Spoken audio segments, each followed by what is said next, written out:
how to get to Austin's Formula One track. Today, the Circuit of the Americas released new details of their transportation plan for the 120,000 people attending the race in Elroy. But it's still a work in progress for the shuttle bus, limousine, and taxi drivers. KXAN's Brian Sanders live in downtown from one of the pickup locations there. Brian? Hey, good evening, guys. We're at 15th and Trinity, very near Republic Square Park, which is one of two major shuttle bus hubs for Formula One weekend. People will have to park along the street or in parking garages, much like they would for a UT football game. But where you're dropped off at the track will largely depend on your mode of transportation. Whether you're flying or riding out to the Formula One track, the commute will be an adventure on race weekend. A new map from Circuit of the Americas shows people the different drop-off points depending on how you get there. Helicopters will land in the far southeast corner behind Turn 1. Shuttle buses and taxis will drop off in the far northwest corner, which leaves quite a walk.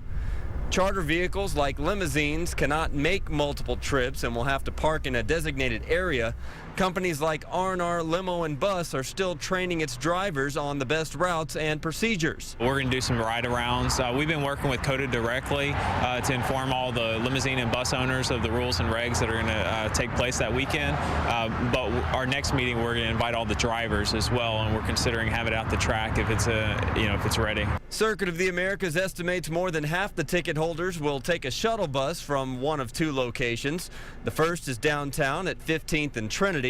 The second is at the Travis County Expo Center. Both will use the 130 tollway to get to the track.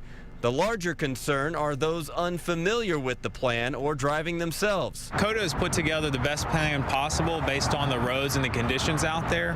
What's going to make things work a lot more smooth is if everybody follows the plan. If everybody goes against the grain and does their own thing, it's going to make the situation a lot worse. Cab drivers who rely on turnover are hoping it's not a one-shot deal because of traffic.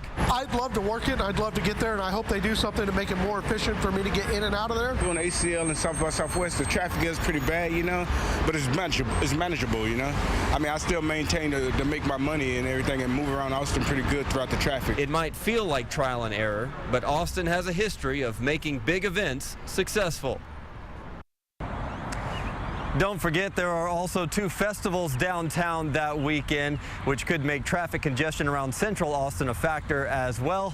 Pack your patience and plan ahead. That's the motto that weekend. Live downtown, Brian Sanders, KXAN News.